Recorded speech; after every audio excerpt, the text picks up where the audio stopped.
right. Hi, all, and welcome to Lunchtime Topics. I'm Kate with the Creative Coast in Savannah, Georgia, and you're listening to or watching Lunchtime Topics.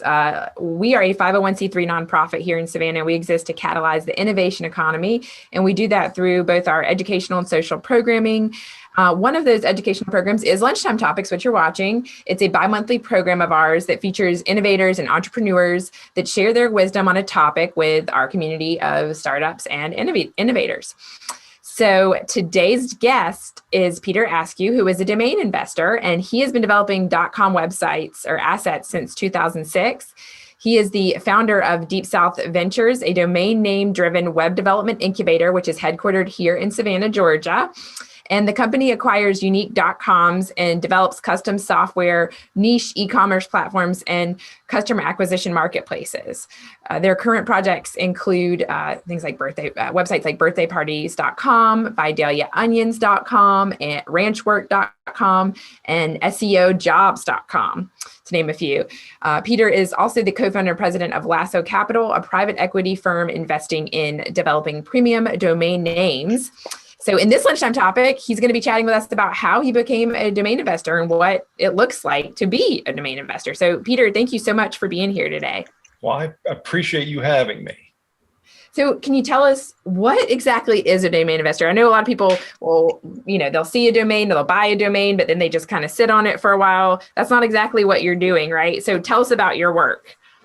Yeah, so to start on just the domain name investing side, it's simply folks who are buying, they sometimes call them top level domains, the initials are TLDs. And so they'll invest in top level domains, that being .com, .net, or .org, and they can invest in those domain names and either typically go three different routes. They can purchase and cross their fingers that the value of that domain rises down the road. It's very similar to real world real estate. Or the second route, they can see if there's existing traffic. You'd be surprised how many domain names receive just type in traffic, where folks bypass Google, go directly into the browser bar, type what they're looking for, and then add .com to the end. And there are several folks who just monetize domains that way. And then the third is the development route, buying, investing in a domain name, using its descriptive nature to build a product or service that closely resembles the name itself. Dubranch.com is a good example where I bought it and then built a directory marketplace, kind of like a Yellow Pages for the Dubranch vacation industry. That's kind of high level, but yeah, it's very similar to real estate, where you're buying these domains and then you kind of choose a different track. You can do all three. I tried each one of them. I wasn't a very good investor. And I'd typically buy a name for $5 or $10 grand. I'd barely be able to sell it for $5 or $10 grand. I found it kind of boring. I wasn't very good at it. And then when I started getting down the development route and coding or even no code stuff, I found the development side really fun, because you get into these really interesting rabbit holes or niches where you can serve a very boutique crowd that's willing to support, the product or service that you're building. So can you tell us a little bit about your background and what led you to this career? I think it was in 2006 when you really started doing this? Yeah, I started doing it on the side in 2006. I was a product manager. What really started fueling it really started back in the late 90s too. I kept getting laid off from companies. I kept getting laid off. When I'd pour my heart and soul to a lot of these companies, and then when the rubber hit the road, they'd lay people off. And this is a lot of early .com stuff, but I learned early I needed to figure out a path to protect myself from an employment standpoint and not be so reliant on a third party for my welfare and for my well-being and employment status. So it started in that back then, and I didn't have a coding or a technology background. I have a history degree from Ole Miss, of all things. And so I started cobbling together all these moving parts and started trying to learn, what is a domain name? How do you buy a domain? Where do you go? What is coding? How do you build a website? And this is late 90s, early 2000s. And started trying to cobble together, what are all the moving parts of a website? How do you make the background turn green? How do you do graphic design? What is analytics? How do you tell how much traffic is coming to your website every single day, and how to determine whether it's bot traffic or real traffic, and use that analytics as like business intelligence. And so I started cobbling all that information together. And then I got to a point where I felt like, what's the old phrase? I was all dressed up and nowhere to go. I had enough background and experience to build, but I didn't have any good ideas. I didn't know where to go. I kept trying to spitball ideas and nothing was going anywhere. And then when I started dabbling around in the domain name world, the domains almost began serving as inspiration for some of my projects. And I started kind of getting into the expiration world, where folks were abandoning domains and they would go up to auction. And I started just patiently monitoring these domains, waiting for domains that struck my fancy, that seemed like it might be fun and not necessarily feel like work. And I just became really like a turtle, just got really patient and waited. So roughly every day, about 50 to 100,000 domain names expire. So there's a lot of ways to sift that data and look for opportunities of neat names. And you'd be surprised. While it's difficult to hand register, just go to GoDaddy or Network Solutions, any registrar where you register a domain and hand register some of these domains. There are a fair amount of domains that are physically just abandoned by companies, and they go back to the registrar, and the registrar will put them up for auction before they physically release them back into the domain ecosphere. And that's where a lot of folks like me are hanging out, looking and sorting and sifting and poking and seeing if the domains might be a good fit for either an investment, or for me, I like to build. So I like to buy and use that descriptive nature to build. So what do you mean by poking and testing, and how do you determine that, hey, this is going to be a good buy for me? Obviously, like something like duderanch.com, if I'm Googling Dude Ranch, that might pop up really quickly in SEO, or just, I might just even type in duderanch.com, like you said, in the Google search. So how do you determine, like, what's the protocol you follow, or what kind of guides you? Let me see. I'll try to go down a few different paths. One, if I'm somewhat curious about the industry, that helps. Dude ranching, I was familiar with. I had a lot of friends who worked at dude ranches when I was in college. And whenever I wanted to go on a vacation, I like mountains. So I tend to go to mountains. I'm so suntan challenged. I don't get suntan. So I rarely go to the beach. I always go to the mountains, and dude ranches are all out in the Rocky Mountains. They're all remote.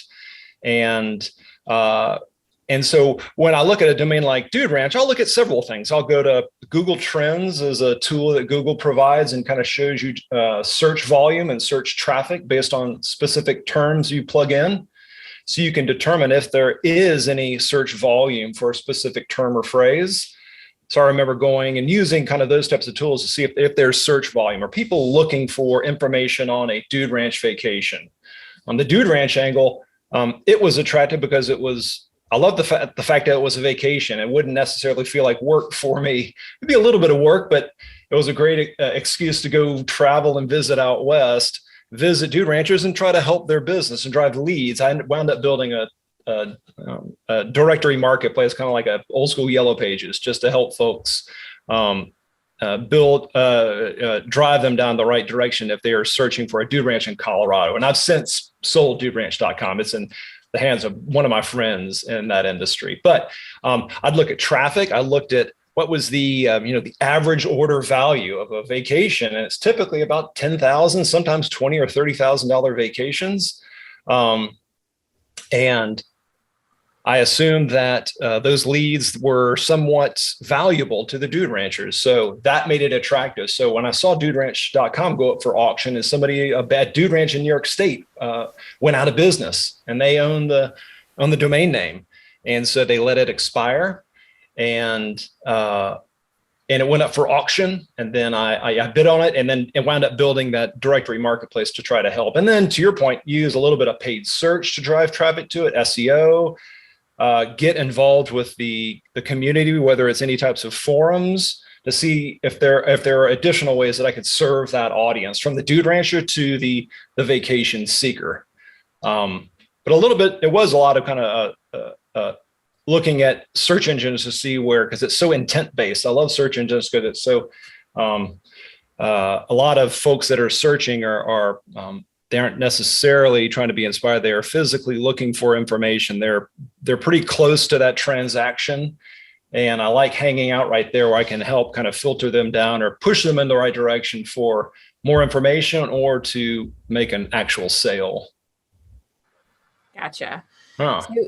So you mentioned something about, can you repeat what you said about there's a site you hang out on and everybody kind of looking for the, which domains are going to open up soon or have expired? Sure. Yeah. So there are a few platforms you can check out. Since GoDaddy is such a big domain name registrar, the last I checked, they were the number one registrar, which folks register domain names on. So they built their own auction platform. So I believe it's auctions.godaddy.com. And you can go there and then filter by expiring domains and take a peek at domains that are coming up for auction today, 5 days from now, 10 days from now. And then you're physically bidding through your browser. You set up an account. I believe they charge $5 a year to get an account at GoDaddy Auctions. So it's GoDaddy Auctions. There is another Snap Names and NameJet. They're kind of one and the same. They share the same inventory.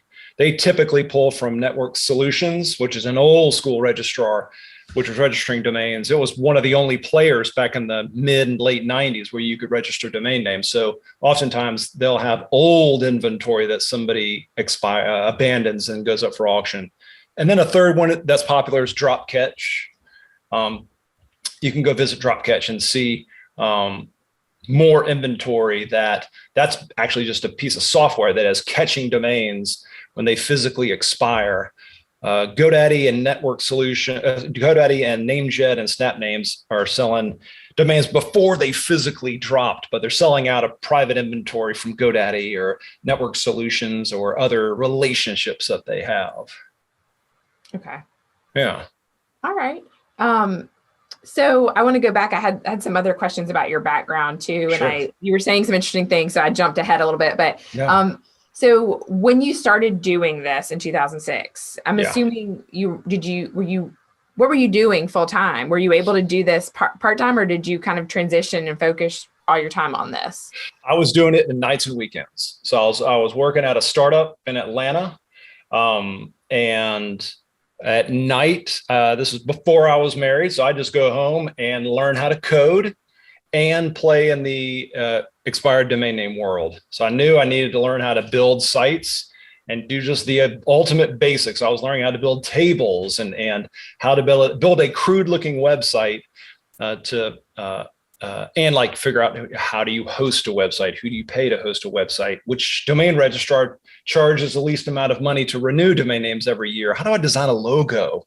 I'll go over here. And a lot of times I would just go to Google and say, free design logo, free logo design. And a lot of folks had free tools that you could find through a search engine search and just create a very crude logo, but it's good enough for version 1. You don't have to be too fancy on it. Like your MVP. In the startup. Yeah, very much so. And then, learn how do you get that logo up to the server? How do you in those days, it was like FTP. It was like, okay, I need to FTP this. This is pre-WordPress for me. WordPress helped me. I kind of graduated from all that raw coding into WordPress. It made it so much easier for me to publish content or build e-commerce websites or build directories.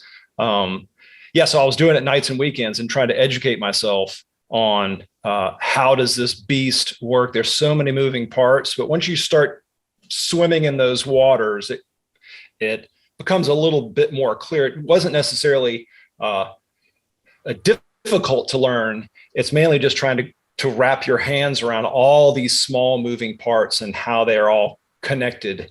And then for me, being patient and waiting for a domain name to pop up that seemed like an intriguing opportunity. And also at the same time, using my 9-to-5 to save up cash, just be saving cash, not really going out that much, staying home, learning how to code, saving money. So when a domain popped up for $5 or $10, $20, $30,000, I'd just buy it without any kind of hesitation because I already tried to save it up and using my 9-to-5 to make those investments.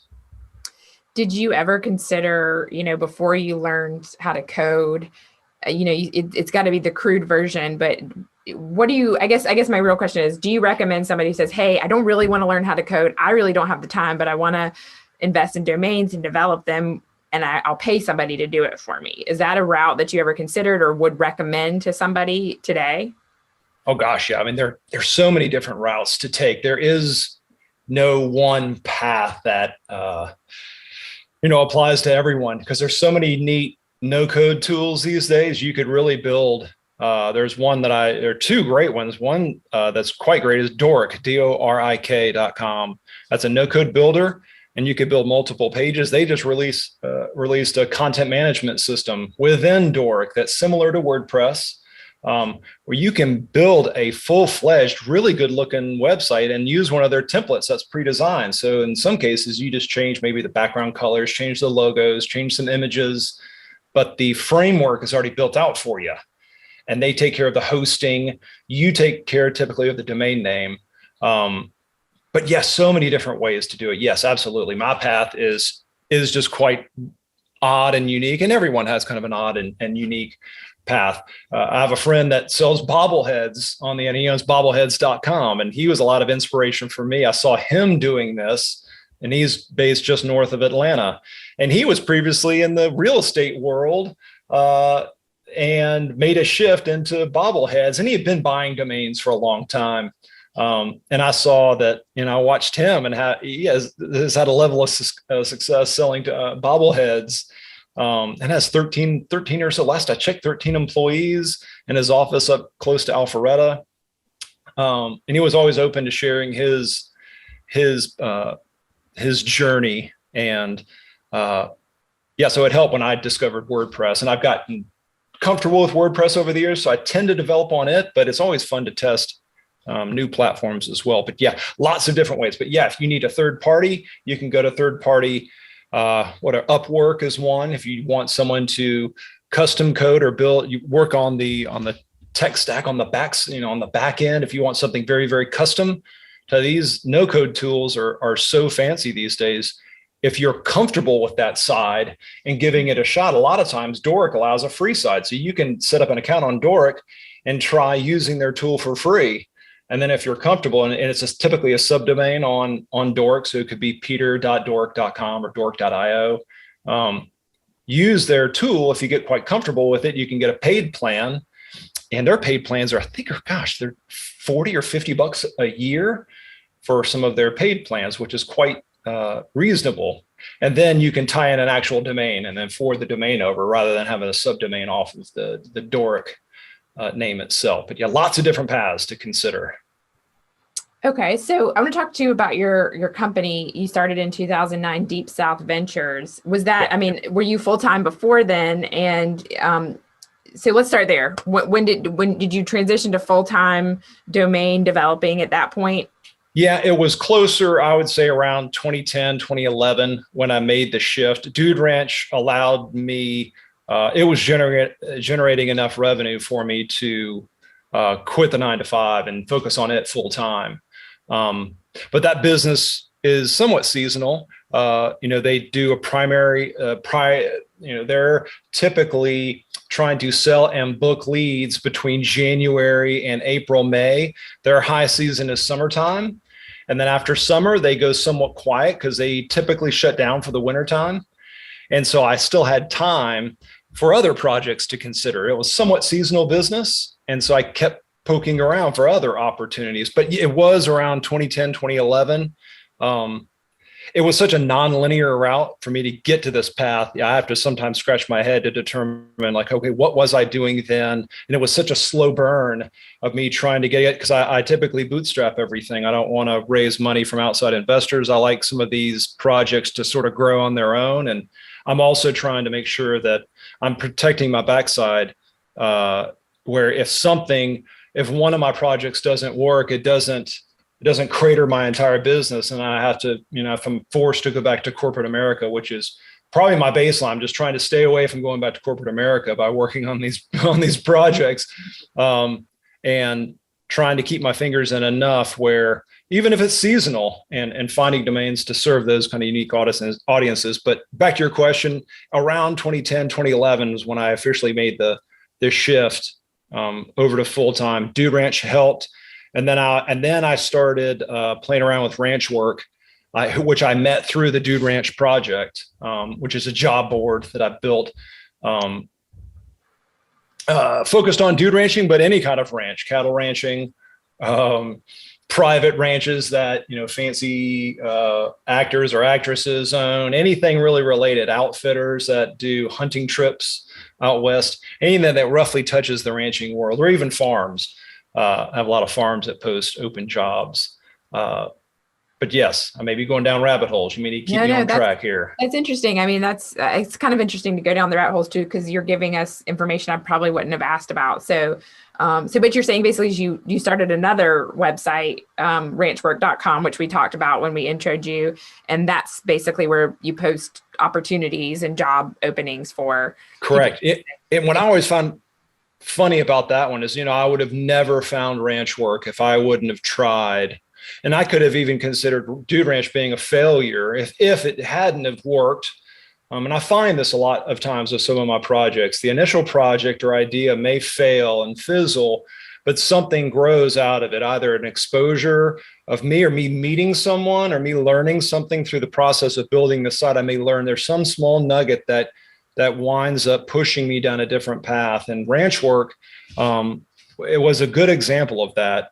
Dude Ranch worked. I wound up becoming friends with another Dude Ranch directory, if you believe it. His site was guestranches.com. The Dude Ranch industry is sometimes called a guest ranch or a dude ranch.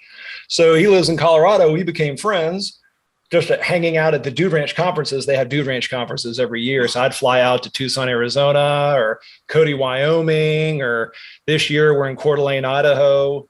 And so we go hang out with dude ranchers. And so I kept hanging out with him at the conferences.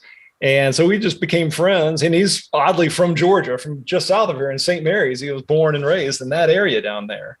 And so we became friends, and he had a lot of domain names. So I kept poking through his portfolio, and I found Dude Ranch. He tried to develop it as a job board, ran it for a few years, and then kind of just forgot about it, but left it live. And it was sitting there sort of dormant, but he was still filling jobs every now and then. And I found it in his portfolio, and it was just as simple of a conversation as, David, what is this ranch work? You have this in your portfolio. What are you doing with it? And I wrote an essay on this on my Deep South Ventures, where I'm going through his portfolio. And at this point, I was somewhat comfortable with WordPress. So I just told him, hey, if you're not doing anything with it, why don't you point the domain name servers to me? I'll rebuild it as like a sort of fancy. I bought a WordPress job board theme for about $70, rebuilt it as a very simple, straightforward job board, and posted everything for free at the beginning just to provide value as my olive branch. And then slowly started introducing pay packages and just flat fees or no account creation. I understood the ranching world by hanging out with all those dude ranchers. They want nice and simple. They don't want more passwords. So I knew I just wanted something nice and straightforward and clean, where they didn't have to create an account. So I just created a form submission that was tied into Stripe, and they could submit a job, choose their package, and hit pay. And then I'm notified. I go in and curate to make sure they're accurate, and if they follow the same, the ranching theme essentially. And then I put the jobs live. So I pitched David on that and just said, hey, point the name servers to me. We'll do a revenue split. What was I keeping? I can't remember. Was it? I kept 75%. I would give him 25% of all the revenue. And then I also had a few ads on there, and I just kept the ad revenue. And so he's always been great to work with, because he's a go with the flow guy, and I tend to be go with the flow too. Just screw it, try it. Like, who cares? Let's just try it. Who cares? Let's give it a shot. What's the worst thing that can happen? Thing blows up and doesn't do anything. Who cares? Next project, move on. And so we tried it, and the thing started getting traffic immediately, and we built it. And I tried my best to make it, easy for Google to come and index, and really fast for mobile connections, because I realized some of the job seekers might be in rural Oklahoma with a really weak cell tower signal. So I wanted the site to be super fast and really lightweight, so it'd load for them real quick. and then create ways for them to stay in touch. So I added, email signups for, a Monday email newsletter. So if they can't visit the site, I can still reach out to them and share jobs that have been posted within the past 7 days. And then eventually down the road, what we wound up doing was he bought duderanch.com from me. I bought ranch work from him. And we still have a little bit of ownership in each. Well, we decided we were best off. We were focusing on he focuses on the leads essentially for the Dude Ranch bookings, and then I'm focusing on the employment aspect for Dude Ranching. And I stem out also into cattle ranching and all the other stuff that I mentioned.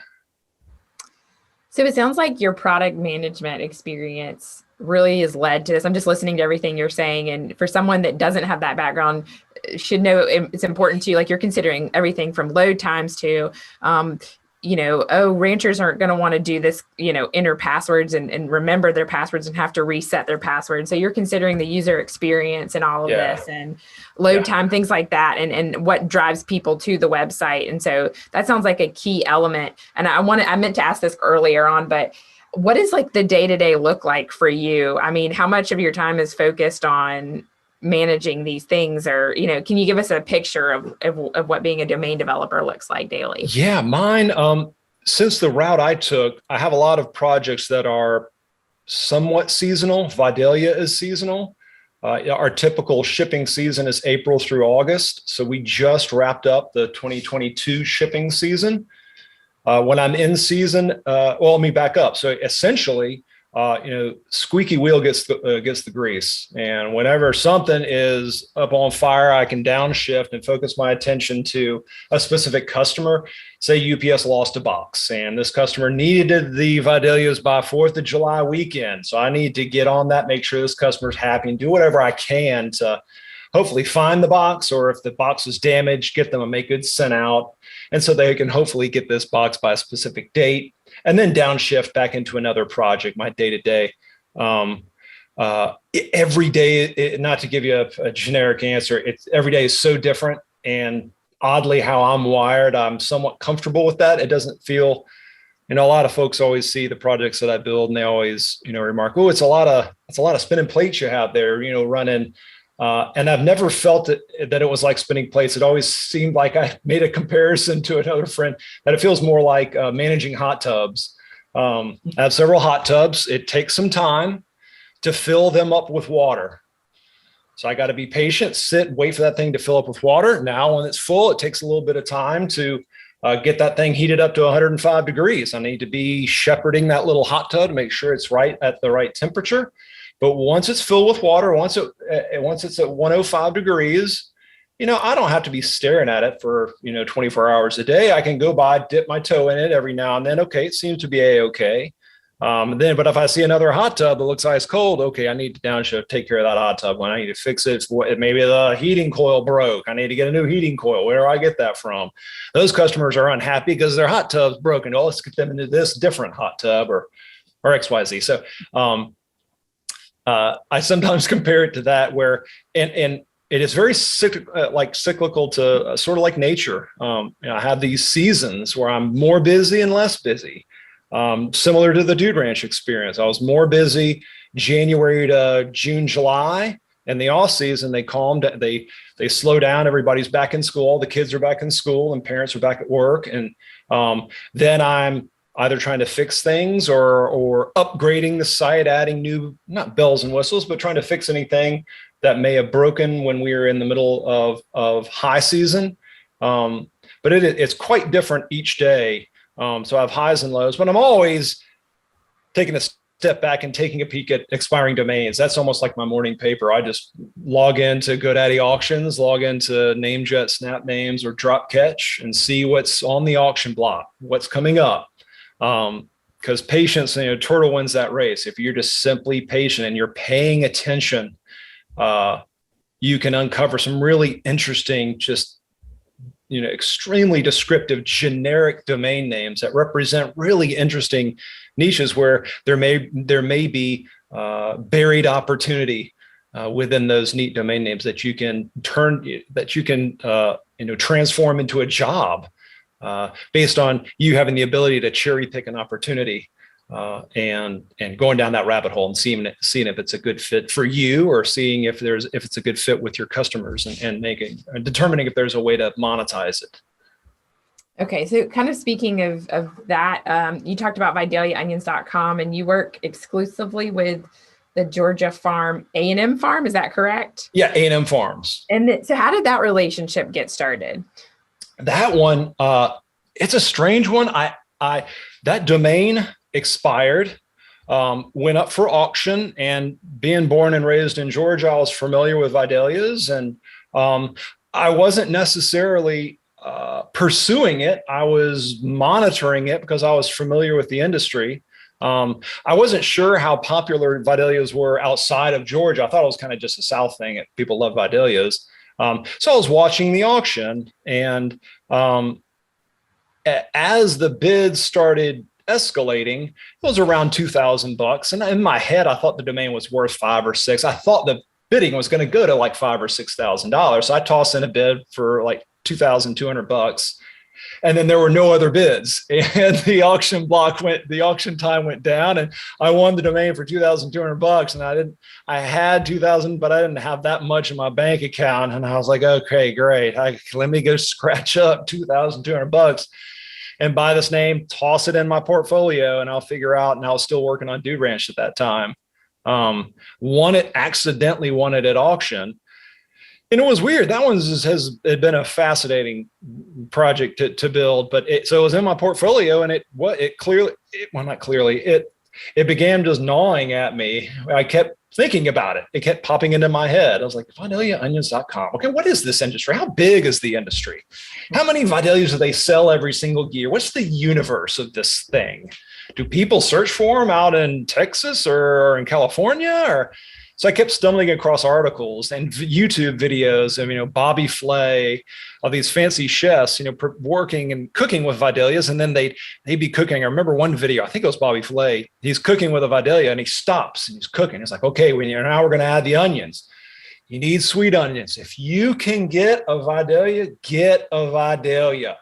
If you can't, then yeah, you can go get this other onion or something else. And I was like, oh man, this is like just like a caviar of sweet onions, these chefs are. And then other chefs started referring to it as the caviar of sweet onions. And then I started trying to get an idea of how big the universe was, how many they ship every single year. And then I became curious about the industry. And I buy fruit online every year. I love pears. And so we buy pears from Harry and David. And so that kind of started popping into my head. I was like, well, who's doing that for Vidalia? Who's doing that really well? I'm sure there are some farmers doing it. And so I just started doing some searches and seeing who is trying to serve that audience. I assume some folks are looking for Vidalias. I don't know how big that universe is. And so I found a few farmers selling them. One had a PDF page, and it was, if you want some of Vidalias, print this page out, write out your shipping address, write out your credit card number, put it in a letter and snail mail it to us. When we get that, we'll charge your card and we'll ship you some Vidalias when we have a moment. And I was confident I could make that process a little bit more streamlined and just have an e-commerce, put it on Shopify, have 3 or 4 different weight sizes, to make it a little bit simpler for the shopper. But then I needed a farmer. So I reached out there's a Vidalia Onion committee that represents all the farmers. So being in Atlanta at the time, I just drove down and simply introduced myself, called first and said, hey, I happen to be the owner of VidaliaOnions.com. There's a trademark on the name. So I wanted to get their blessing to use it first. So I drove down, met them, and said, I was asking, how can I help serve this industry? Are there ways? And they kept referring to mail order. They're like, mail order. We need help with the mail order industry. I was like, really? That's what I've been thinking, is to do farm to door delivery of these Vidalias. And they're like, yes, that's where we need help. I wasn't sure if they were just buttering me up to try it. but I knew I just said, well, okay, well, if I do this, I need a really good onion. I can't, if I try this and go through all the not hassle, if I go through all the work to build this and I ship a bad onion, then I'm dead in the water, and then and everything falls apart. So I kept leaning on them. So could you introduce me to some, and winds up almost all of Vidalia farmers are excellent at growing, but they've matched me with several that seemed like a good fit for me. And one of the farmers was Aries Haygood, who runs A&M Farms. It was M&T at those days. He was the general manager when I first partnered up with him. And he's since bought the farm and then just changed the initials to he and his wife's name. So met him through that. And that was 8 years ago. And we ship roughly we're over 80,000 pounds a year. And we grow, we continue growing. We just did a little bit of growth, but each year prior to that was good 20 or 30% per year. COVID helped a lot when everyone was stuck at home and everyone needed their Vidalias. They went on Google and searched, or they'll type the name in, like we were mentioning earlier. They want Vidalia onions. They know how to spell it. They just go up into the browser bar, type VidaliaOnions.com, and then they find me. In my off season, I collect emails for a priority notification. If they want to be notified when we are officially accepting orders, they can submit an email. And I use MailChimp to start. I moved over to Email Octopus just as the email marketing platform. And started that way. And the back end was very crude at the beginning. I was taking orders. I wasn't even using Shopify at the beginning. I can't remember the name of the e-commerce platform. I should have looked, but it was a free e-commerce platform where I could post 4 products for free. But then I'd still pay the 2.9% and 30 cents a transaction through Stripe. And then when orders would come through, I had a shared spreadsheet with the farm. So I would manually enter in the orders on my side. They had a UPS terminal at the farm. They'd log in down there, and I trained everybody how to do it. They'd log in, see the order. They'd manually type in the orders into their UPS terminal, print the label out, and then stick the sticker on the box and ship it out. And me and Aries we were trying to figure out, I'm not big on goals. I just like letting these projects kind of take their own life. But I was trying to manage Aries' expectations when we first started. I didn't want him to anticipate, 5,000 orders the first year. I didn't have any initial goals, but I asked him, what do you think? What do we consider just this thing actually sort of working? If I saw 5 or 10 orders the first year, I was like, oh my gosh, people actually buy onions and will have them shipped. I'm stunned if I had 5 or 10 orders. And so we thought maybe 25 or 50. We have 25 or 50. We've got a pretty interesting thing. Maybe we can keep serving those customers and maybe the word gets out. So we wound up with over 600 orders our first season. Wow. Out of the blue from folks who've never ordered from us before. So we tried our best to take care of them. And then it just we kept serving those customers and collecting emails in the off season, and then sending out, an initial blast email, and then serving those customers throughout the year, and then trying to figure out creative ways. Having GoDaddy come visit the farm, got lucky with that. There's a YouTube chef, Adam Ragusia, that came and visited and hung out for an entire season. He lived in Macon at the time. So he kept coming by and produced this amazing video on really just the history of the region, why the onions are this mild and sweet. A lot of our customers eat them like apples because they're so mild. And so he came and did this great, like a 10-minute kind of educational video on the onion itself, how to cook with them, what makes them different from other sweet onions, what makes them different from red or white or typical yellow onions. So I bought the domain. I'm going to take a back step, bought the domain, really just put myself out there. A lot of times, if you're not worried about being embarrassed or just failing and just figuring it out again and keep going forward, you can accomplish a lot of stuff. You just start, nothing is the end. All it is if you try something and it fails, well, who cares? Just try something else and try another project, try another product or service to ship. Who cares? And so I kept trying that. And so I went down and met them, and they're just the nicest, salt of the earth people.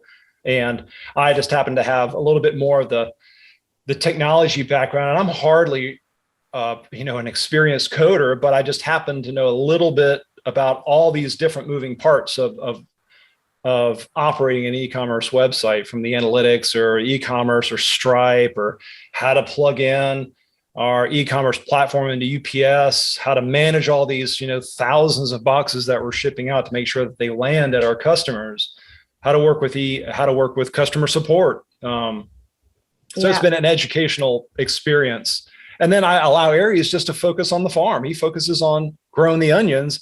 And then I get an opportunity to go hang out and detach myself from this digital world we're in. I get to go hang out in an onion field and take photos at the beginning. We're planting seed beds, or we do a transplant around Thanksgiving.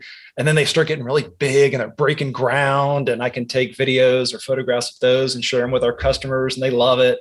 So that's been a lot of fun, and it's educational for me. So I'm naturally curious. So I love that aspect. Every single year I learn something different, sometimes about the science of the onion, of how they're growing. Why do the tops lean over this specific way? If maybe the temperatures go down, well, they're doing that. Aries will educate me on why they're doing that. Don't worry about it. They'll come back up once the sun comes out.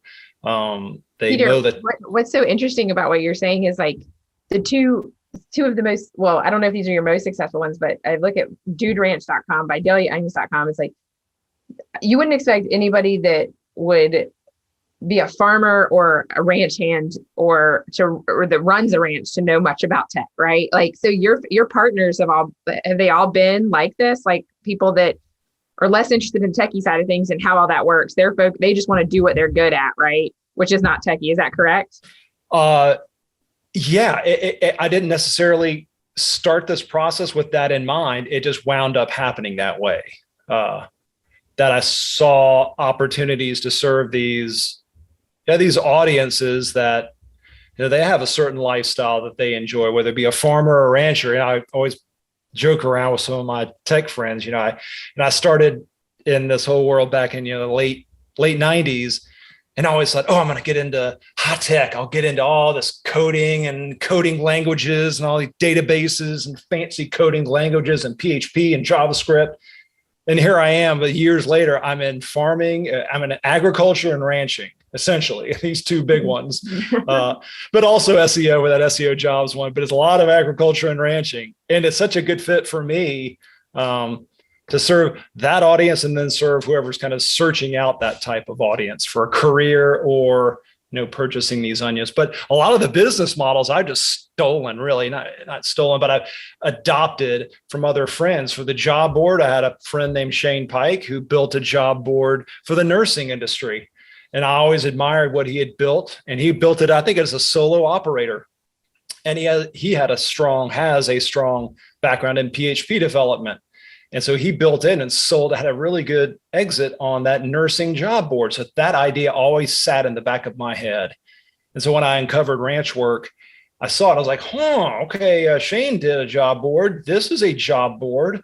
I sort of know how to do it. Let's just give it a shot. I have enough information in my head. There seems to be enough search volume. Let's give it a shot, see what happens. It doesn't take much to launch some of these sites and give them a shot and see if there's any type of groundswell, if there's any kind of movement. If you start serving an audience there, you can see an impact and see if it's serving them or serving you, and then iterate from there. But yeah, go ahead. I was going to say, we're coming up on like 12:40-ish now, and there's a few people, and so I want to let them ask some questions at the end if they have any, but I wanted to, before we do that, leave with one last question, which is, okay, so it's someone's first time in investing, and you're kind of touching on this stuff, and you have touched on it. Like what you just said is like, see what gets stirred up, see what is most active. But for someone who's considering domain developing, I should say, not just investing, and they've never tried this before, what are your top pieces of advice for getting started? From the domain investing standpoint, and investing for the development frame in mind, right? Right. Let's see. Be patient, and monitor. Typically, the expiring domain name world is going to be your best route from an acquisition standpoint. You'll get the true wholesale value of the domain. If you reach out to an existing owner of a domain name and try to acquire, typically it's going to be retail price. if you are patient and monitor the expiry world, a lot of opportunities can pop up that can inspire you to build. There's a good site called expireddomains.net, of all things, .net, and you can set up a free account through that piece of online software, and it will search across all of these domain name platforms: GoDaddy, SnapNames, Namejet, Dropcatch, and even search domains for sale. So if you want one single hub to search across all these platforms, it's a really good one to consider. And see, you'd be surprised. I never anticipated some of these domains inspiring me. I never anticipated building or serving the Dude Ranch vacation industry, but someone abandoned that name. The opportunity came up. I happened to know friends that worked at Dude Ranches, and I love traveling out west, so it was a perfect fit for me. I would suggest monitoring the domains for a good 3 or 6 months and see if a domain pops up that strikes your fancy, that you might be curious, and save up $2,000 to $3,000 to $4,000 to give it a shot, or maybe 500 is enough to give one domain a shot, and see if any opportunity might pop up for you. Great. Yeah. So before we go, and before I ask you my final question, Sure. Does anybody have any questions? You can type them in the chat box, or you can just come off mute and ask.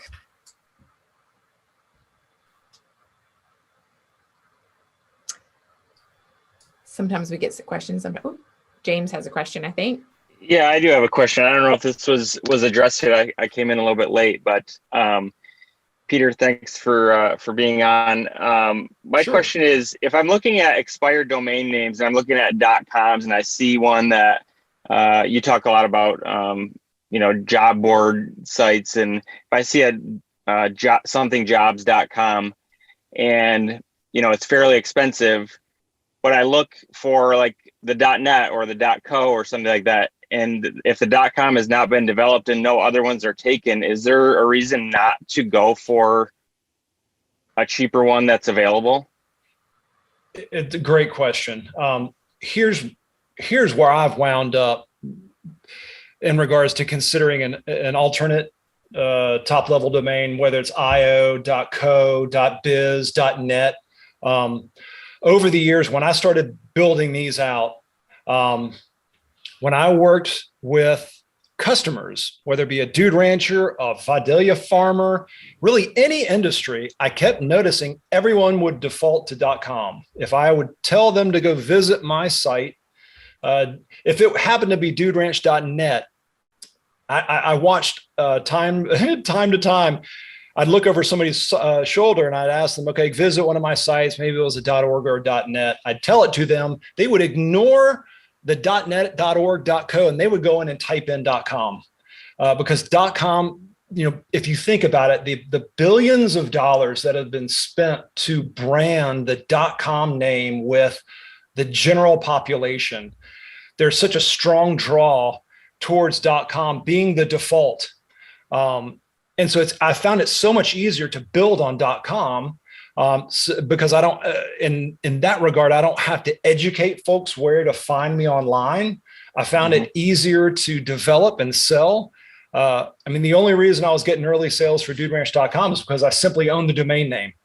I remember attending one of my first Dude Ranch conferences in Tucson, Arizona, and folks were walking up and never purchased from me before. I simply had a fairly good looking website that they understood if I was able to drive them one lead, the lead may be worth roughly $8,000 to $10,000. I was assuming they may get 30% margins on the $10,000 lead, so they'd make $3,000. And I was trying to charge them, I think at the time, $250 a year for a listing on the site. So it was an easy sales pitch. So there is a level of trust and authenticity I've found with .com domain names. And also from the flip, whenever you're building on .co or .org, or not really .org, .co, .io, if a domain investor owns that .com, they're going to see you building and developing, and that price is going to continue to rise. These domainers, they can be strict, and they can charge premium prices. So I tend to sort of flip the model, and that's how I got in from the expiration route. Simply wait for domains to be abandoned, see if there are opportunities, and buy it at a true just pre-wholesale price at expiration. It just, you have to roll in the patience aspect and patiently wait for a domain to pop up. It's an unusual way to build, but when you find one that matches your level of interest, that has an existing business model on it, I found it's a tremendously fun way to build. Thank you, Peter. That's a great answer. It helps out a lot. Yeah, thank you. Yeah, it's a great question. Hey, it's Jen. Hey. Just wondering, like, how much you use either, Google AdWords, Facebook ads, or to drive traffic to these sites. Another great question. A lot. Along with being a product manager, I came through the paid search world, paid search, analytics, and then into SEO just to learn the top level SEO stuff. So I use them heavily for Vidalia a lot. A lot of those terms in season, I'll buy on broad match, on exact match, track the traffic over to the site. I'll pass those parameters based on if a transaction occurs. I'll pass that value back over to Google AdWords so I can determine what my true return on investment is. And Google AdWords provides those tracking pixels that you can add on the thank you page, essentially on Shopify. Not so much on Facebook. I've never been a fan of some of Facebook's business practices, so I don't spend a lot of time. I don't have a Facebook page for ranch work. I did, and it had around 16,000 followers. I wasn't a big fan of their business practices. So I just killed that page and then moved everybody over to email just so I can have a one-to-one relationship with my subscribers. And I don't do much on Facebook or Instagram. I lean heavily on my email list for ranch work and for Vidalia and a few other projects. And I tell you, once folks, dotCOMs are so great. If you get a good descriptive one, it's easy for folks to remember. SEOjobs.com is a good example. It's nice and short. It represents the entire industry, and it's easy for folks to remember. So I see ranch work is another good example. I bought the domain ranch jobs just to protect myself. And you'd be amazed, Jen, on how much just type in traffic it receives. It's over, last I checked, over 500 visits a month of folks who bypass Google, go up to the address bar. They want a ranch job. They type in ranch jobs and they physically just add .com to the end. And I get over 500 visits a month from that. And I spent roughly $5,000 to acquire it right when COVID hit. I've been trying to acquire it for years, but bought it from an advertising perspective and to take that chess piece off the board. I didn't want anybody else to buy that domain and create a competitor for me.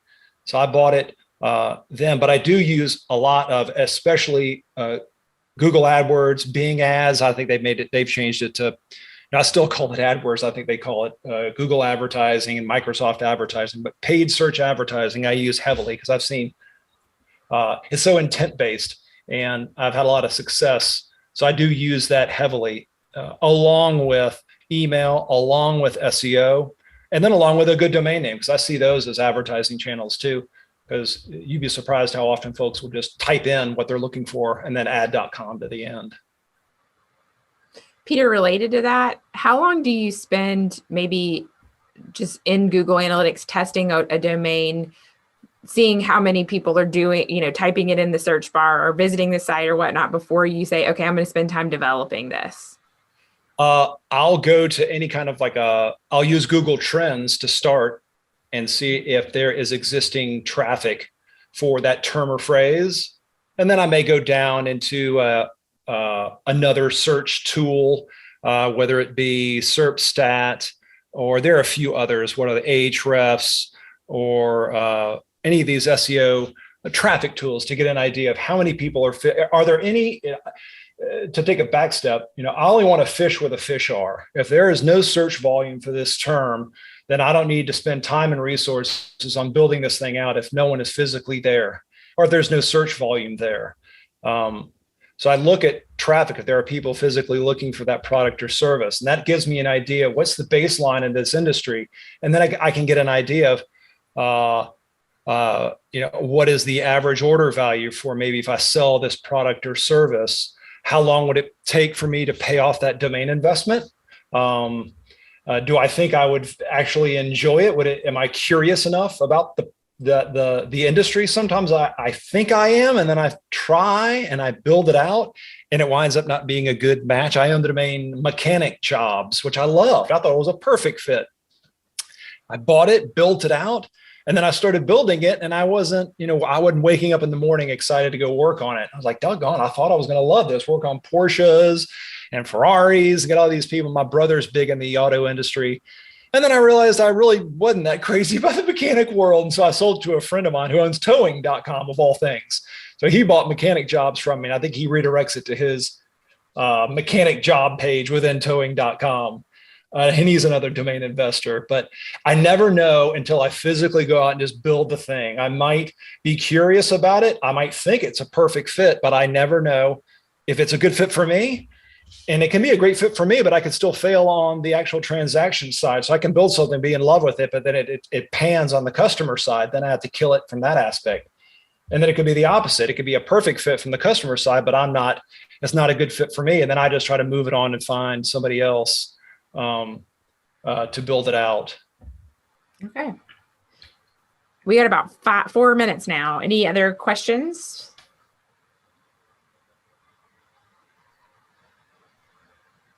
Thanks, Peter. I might be in touch about my little idea. Say the word, Jen. No, these are great questions. I appreciate you guys. And these are a lot of interesting ones that I always have to stop and kind of think about it, because I always have to retrace my steps. A lot of the steps I've taken have not been intentional. I take these little baby steps every single day. And a lot of times I have to stop, turn around and see where I've gone to understand what I'm doing. Because I'm not quite sure, where some of these little projects take me, but I'm always trying to have this. A friend of mine, Daniel Vassallo, always talks about just slack in the system, leave slack in my system. So if an interesting opportunity pops up, I can downshift. And some of my products are so seasonal, it does allow me that flexibility. And Fidelia just wrapped up. So I'm trying to get SEOjobs.com off the ground, and I'm working with it with a friend of mine up in Minneapolis and Minnesota. And he has a really strong SEO background, and it's getting some early traction, which we've been fun to serve that kind of boutique audience.